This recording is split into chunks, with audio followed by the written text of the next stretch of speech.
नमस्कार, स्वागत है आपका वी टाइम न्यूज पर और आपके साथ मैं हूं पहली चौहान। बढ़ते हैं खबरों की ओर। महिलाओं ने जुआ खत्म करने की मांग को लेकर जालंगी से सागरपाड़ा स्टेट हाईवे जाम कर दिया। यह घटना मुर्शिदाबाद के जालंगी पुलिस स्टेशन के अंतर्गत बागमारा अली के बट्टाला इलाके में शनिवार दोपहर हुई। मालूम हो कि उस इलाके में डियर लॉटरी के नाम पर जुआ चल रहा था और इस जुए से परिवार में खलबली मच जाती है। इलाके की महिलाओं ने एक साथ इकट्ठा होकर मुर्शिदाबाद के जालंगी पुलिस स्टेशन के अंतर्गत बागमारा अली के बट्टाला इलाके में जालंगी से सागरपाड़ा राज्य राजमार्ग को अवरुद्ध कर दिया ताकि जुए पर प्रतिबंध लगाने की मांग को लेकर सड़क पर टेबल बेंच मिल सके। सूचना पर जालंगी थाने से पुलिस मौके पर पहुंची और प्रदर्शनकारियों ने पुलिस के आश्वासन पर नाकेबंदी वापस ले ली। पुलिस ने इस मामले में जुआरी को गिरफ्तार कर लिया है। লটারির জন্য সবাই দাঁড়িয়ে ছিল দি তখন যাতে আমার আব্বুর কোনো কিছুর জন্য যাতে আসতো, পুলিশ তো সোজা সোজা আমাদের বাড়িতে আসতো। ওখানে পুলিশ ম্যাক্সিমাম 20-25 মিনিট দাঁড়ানোর পরে তারপরে আমার আব্বুকে ধরে নিয়ে গেল। আমার আব্বুর কোনো দোষই নাই। আমরা ওখানে অবরোধ কারা করেছিল? অপরাধ আমরা সবাই এখানে মেয়ে ছেলেরা করেছিল। আমার আব্বু ওখানে যায়ও নি, আমার আব্বু যায়নি, আমার ভাই যায়নি, আমার মারা সবাই কাকেরা গোটা পাড়ার মানুষ গেছিল। তাহলে তো সবাইকে ধরার দরকার ছিল, তাহলে আমার আব্বুকে কেন ধরলো পুলিশে?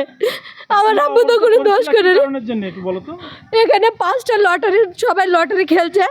এখানে বাড়ির প্রতিটা মানুষ বেটা ছেলে মানে কাকারা মানে বাড়ির প্রতিটা প্রতিবেশী ছেলেরা যেই লটারি খেলছে। কেউ গাড়ি ভাই বা যাই করুক মানে বাড়িতে কেউ টাকাই দিচ্ছে না। জমি কোটে দিই, ছেলের জিনিস বেচি, বইয়ের জিনিস বেচি, তখন করছে কি ওইসব খেলে তাহলে বাড়িতে তো খাওয়া দাওয়ার ব্যবস্থাটুকু হচ্ছে না। কারোর হাঁড়ি জ্বলছে, কারোর হাঁড়ি জ্বলছে না। তার জন্য মেয়েরা সবাই মিলে বিরক্ত হয়ে রাস্তা অবরোধটা করেছিল। তাহলে মেয়েদেরকে ধরতে পারতো, তাহলে ছেলেদেরকে ধরার কি দরকার ছিল? আর আমার আব্বু তো লটারি খেলতো, আমার আব্বু তার লটারি ওখানে বসেছিল না। অনেকক্ষণে চালিয়েছে অপরাধ, মানে পুলিশ আসছিল। হ্যাঁ, সমস্ত মহিলারা। আমার আব্বু ওখানে ছিল না, আমার ভাইও ছিল না, আমার আব্বুও ছিল না। কিন্তু পরে এখানকার যারা পুরুষ আছে তাদেরকে কি আগে নিষেধ করা হয়েছে? নিষেধ করা হয়েছে কিন্তু তারা কেউ ছাড়তে চায়নি। মানে আজ পাবে কাল পাবে অত আমি তো বলতে পারবো না। এমনি ঘর কি ঘর সব কিছু আব্বুরা বলে, বুঝতে পারি আজ পাবো কাল পাবো। আর যারা লটারি খেলায় তারাই আশা দেয় যে হ্যাঁ পাওয়া যাবে, এরকম বলে।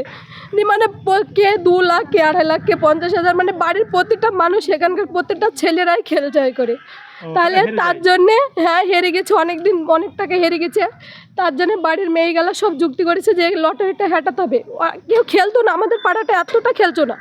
তাহলে কেউ যদি খেলতেই থাকে তাহলে তো হয়তো বাড়িতে যেমনি ঝামেলা হয়েছে, কেউ বিষ খাবে, কেউ গলায় দড়ি দিবে, তাহলে কতটা জীবন চলে যাবে। তার জন্য মেয়েরা ভাবলো যে লটারিটাকে আমরা হাঁটাই, তার জন্য হাঁটালো। কিন্তু আমার আব্বু তো কোনো দোষ করেনি যে আমার আব্বু গেছে।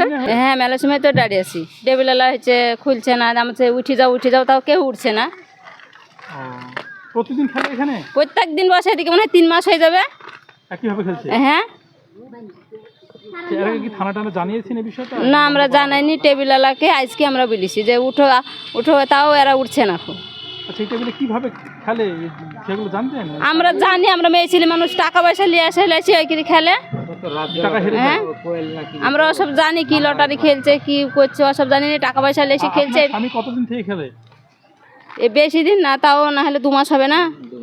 টাকা হেরেছে অনেক? হ্যাঁ, মেলা টাকা হেরেছে, 2.5 লাখ টাকা হেরে গেছে। নিষেধ করে শোনে না? না, সবাই মিলে আমরা মেয়ে ছেলে গুছি আমরা ওই অপরাধটা করেছি। 8 জনের না খেলে, এখানে না টেবিল বসে, আমরা এটাই চাই।